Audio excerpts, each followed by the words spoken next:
What's going on, everyone? Jeremy here with the quartering. I hope you're having a wonderful day. I know it's a Monday morning, so maybe not, but hopefully this video will spice up your day a little bit.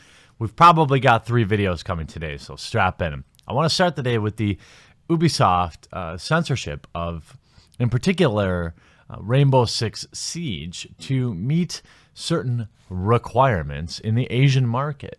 Now, the censorship as part of a toggle switch or perhaps a different version would probably have gone completely unnoticed and completely accepted due to the harsh realities that the Chinese government has some pretty strict rules.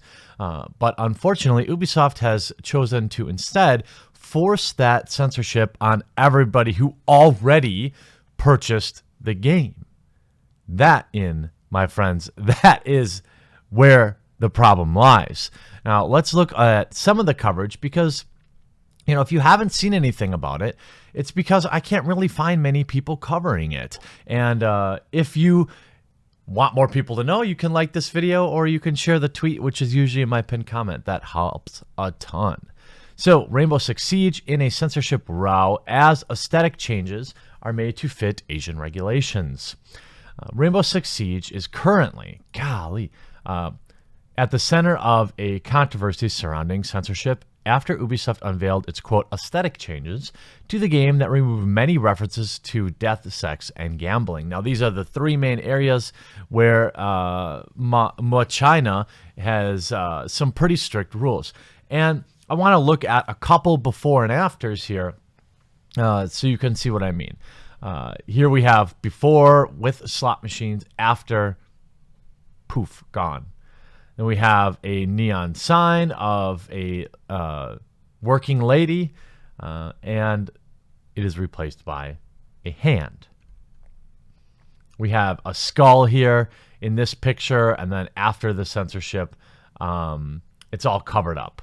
Looks like probably even... No, it's still a skull underneath there, but it has sunglasses and a face mask on it. There's all sorts of things. Now, it is claimed that these changes will prevent the game from requiring multiple versions for various countries, regulations allowing for updates to be developed for a single build. Now, this does make sense.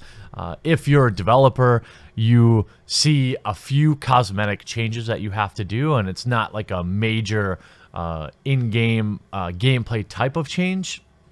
I actually completely understand from a business perspective why you do this. It just saves you a ton of money. But unfortunately for them, their existing customers who paid $60 or even $80 for the game are not happy about having it changed in a way to, benefit somebody that isn't them, who hasn't even purchased the game yet. And you can see Reddit, Shitty Rainbow 6 is full of delicious memes of people who are angry about Rainbow Six Siege. We see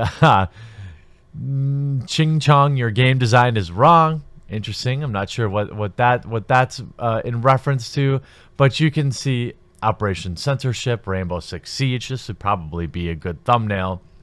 And you can see all sorts of memes. Together, we can fight government censorship. So you can see that, while I don't think anyone is really saying that this necessarily affects gameplay. But the fact that you have to now deal with Chinese censorship in your game, especially when you've already purchased it, that, my friends, is the big issue. However, this has not gone down well with the Siege community, who argued on Reddit that the exchanges are tantamount to censorship.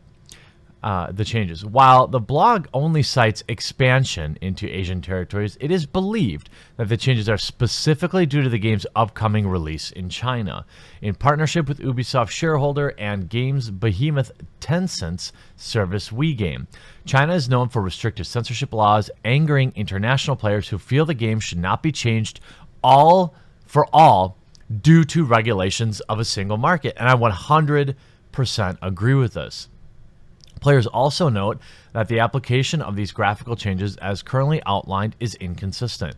If skulls are problematic for the Chinese market, why is Caveira whose name literally means skull in Portuguese, and has a skull-shaped faceplate getting away with no changes.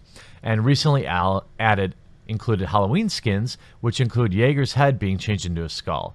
How is environmental blood, which is baked into environments, any different than dynamic blood splatters produced through gunfire? One of the biggest criticisms is that the removal of slot machines from the club map is inconsistent with the game's own seasonal packs loot boxes system, which is considered being like gambling thanks to its combination of real money purchases and randomized rewards. That's a very good point, right? So you're going to remove the visual aesthetic of a slot machine while still profiting from what essentially amounts to a slot machine mechanic in your game itself. That's a pretty spicy topic or point. Despite popular belief from outside the country, representation of skulls and skeletons aren't outright banned in China. However, the laws surrounding the media are broad and vague, according to Tech in Asia, as skulls could be interpreted as, quote, promoting superstitions to some. The other changes are more clear-cut, though, with representations of gambling and anything promoting obscenity or violence being banned. There are a lot more changes here that I wanted to show. So we've seen these two before, but now you see background, a blood smear here, removed. And you even see icons. The melee icon before was a knife, now it's a fist, and you have the death icon, now it's just an X on a body, one of those like karate bodies that you practice on. You have a friendly fire icon changing now. It's interesting. It's definitely interesting that they chose to force this on the players. Moving forward, we do recognize and understand that some elements, it is not possible to have completely global build. Thus, there will be some things that are split build-wise.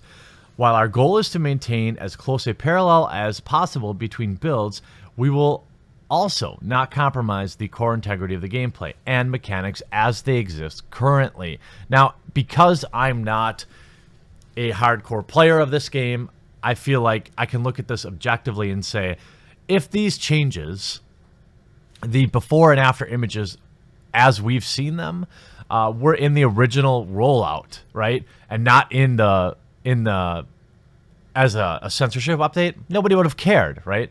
Nobody would have cared that it's a hand instead of a body, or a woman's body, or there's a blood smear there, and now there isn't. They wouldn't have known, so they couldn't have been mad that it wasn't there. This is Ubisoft's 100% problem for not having the foresight to either A, know they want to go into the Chinese market, or B, to understand the censorship laws that are in place. It is not the fault of the player who has already paid for your game. It bakes in an excuse for them, a reason for them to be angry, to say, well, you're changing the game that I already bought and I don't like it. Yes, it's just aesthetics, but that doesn't matter. That's not the point.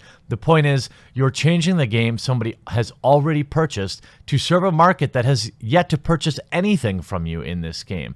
Add to that the rampant censorship going on in the main Rainbow Six Siege subreddit, and players are revolting. People are not happy that we're seeing the games change to cater to other markets. It's absurd. I can totally understand why they're angry. Ubisoft decided to censor the visuals in Tom Clancy's Rainbow Six Siege to prepare for the game's expansion into, quote, Asian territories, the developer announced Friday. Though Ubisoft doesn't explicitly admit it, the restrictions stem from Chinese internet censorship requirements. The effective visuals and the background imagery and in-game icons that include references to sex, gambling, blood, and violence. The announced changes have been met with backlash by fans, naturally, for having to play a sanitized version of the game owing to one country's demands. In a blog post, Ubisoft said that the aforementioned changes for Rainbow Six Siege would be implemented in the upcoming Year 3 Season 4 update.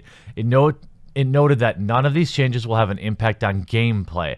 The blog post went on to emphasize that why this is being done is to have a single global version of Rainbow Six Siege instead of two parallel builds, which Ubisoft claimed would increase efficiency and make it, quote, future-proof.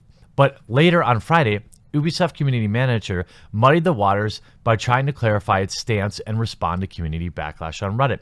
Moving forward, we do recognize and understand that some elements it is not possible to have a completely global build. Thus, there will be some things that are split build-wise. While it is our goal to maintain as close a parallel as possible between builds, we will also not compromise the core integrity of the gameplay mechanics as they exist currently. Edit. For additional clarification, this branched build will be region locked and will not have access to the worldwide data centers to engage with our existing player base. Furthermore, VPNs will not be a functional back workaround. That suggests that Ubisoft will in fact be maintaining two separate builds, unlike the single global version it spoke of. Naturally, the duality has further upset Rainbow Six Siege community, who are aghast that Ubisoft's handling of the matter, in addition to censoring the game for everyone globally to please a communist regime, as some fans put it. Interesting.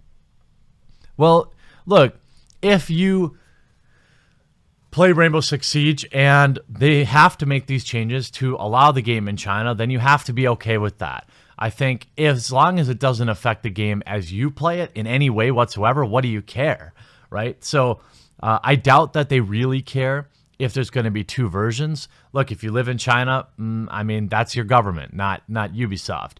If you live anywhere else and you like and enjoy the game as it stands, as long as they don't change anything to your game, I think it's fine.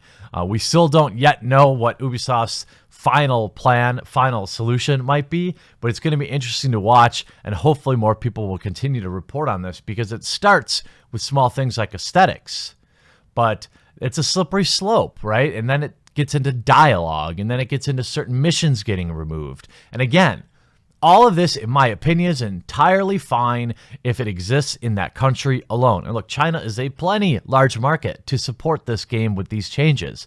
But when you force the changes on people who have already purchased your game, that's not okay. Hope you enjoyed this video. We'll talk to you again real soon.